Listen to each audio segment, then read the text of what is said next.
নমস্কার সবাইকে। আজ আমি বানাচ্ছি একদম সামান্য উপকরণে ফিরনি। তো তোমরা এইভাবে বানিয়ে দেখতে পারো, খেতে কিন্তু খুবই ভালো হয়। তো প্রথমে হলো আমি এখানে 1/2 লিটার দুধ নিয়ে নিয়েছি। তো এটা হলো বসিয়ে দিয়েছি। এটা হলো আমি 10 মিনিট আমি মিডিয়াম ফ্লেমে ভালোভাবে ফুটিয়ে নেব।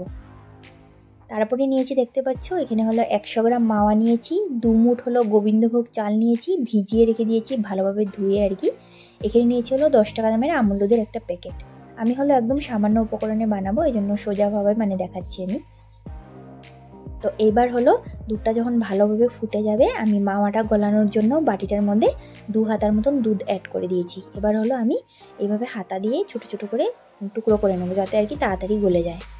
তারপরে মিলিয়ে নিয়ে আমি যখন দুধটা অল্প ঠান্ডা হবে, তখন আমি এখানে আমুল দুধটা অ্যাড করে দেবো। আমুল দুধটা অ্যাড করে আমি এটা হলো ভালোভাবে মিশিয়ে নেব, যাতে কোনো লাম্পস না থাকে আর কি।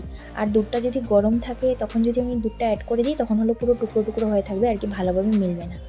তো দেখতেই পাচ্ছ ভালোভাবে মিলিয়ে নিয়েছি। আর যেগুলো অল্প অল্প লাম্পস হচ্ছে, এটা দেখতে পাচ্ছ, এটা হলো মাওয়া আর কি। যখন দুধে দিয়ে আমি ফুটিয়ে নেব ভালোভাবে, তখন হলো গলে যাবে। এবার আমি ভালোভাবে মিশিয়ে নেব। এটাকে হলো এখন কন্টিনিউ নাড়াতে হবে, না হলে যেহেতু মাওয়া দিয়েছি আর কি, ফট করে নিচে লেগেও যেতে পারে। এবার হলো আমি কন্টিনিউ এটাকে লাড়াতে থাকবো। লাড়িয়ে লাড়িয়ে আমি হলো ধরো 3 ভাগের 2 ভাগ করে নেব। এবার মিক্সির বাটির মধ্যে আমি যেটা গোবিন্দভোগ চাল ভিজিয়ে রেখেছিলাম 2 মুঠ, ওটা হলো পেস্ট করে নেব। ওখানে হলো আমি জল অ্যাড করব না, একবারে দুধ দিয়ে, দুধটা ঠান্ডা করে নিয়েছিলাম আর কি, প্রথমে দুধ দিয়ে হলো আমি পেস্ট করে নিয়েছি। পেস্ট করে এবার হলো আমি এখানে গামলার মধ্যে অ্যাড করে দিয়েছি। এবার হলো এটাকে ভালোভাবে নাড়াতে লাগবে। চালটা দিয়ে হলো কন্টিনিউ নাড়াতে হবে, না হলে হলো নিচে লেগেই যাবে, যেহেতু চালটা আর কি পেস্ট করা, এই জন্য আর কি।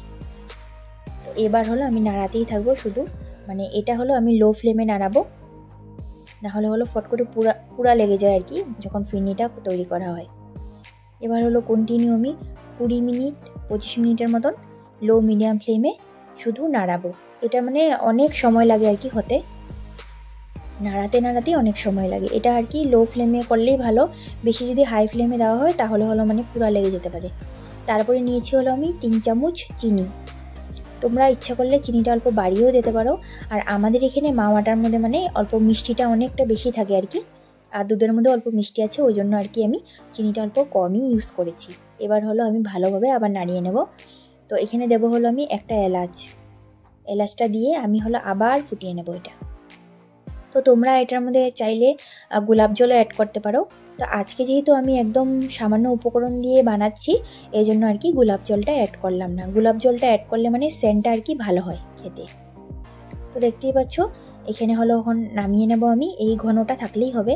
তো তোমরা চাইলে আরও টান করেও বানাতে পারো, আমি আরেকবার বানিয়েছিলাম অনেকটা টান করে। তো ঠান্ডা হয়ে গেছে ফিরনিটা। তো দেখতেই পাচ্ছ কতটা সুন্দর হয়েছে দেখতে। আর যদি তোমরা অনেকটা টান করো, তাহলে হলো পুরো দইয়ের মতন হয় আর কি, কেটে কেটে খেতে হবে। তো আরেকবার যখন আমি টান করে বানিয়েছিলাম, তো ভাবলাম এবার হলো একটু নরম করে বানাই। দেখতেই পাচ্ছ কত সুন্দর হয়েছে দেখতে, খেতে হলো খুব ভালো হয়েছে। পুরো ভিডিওটা দেখার জন্য অসংখ্য ধন্যবাদ।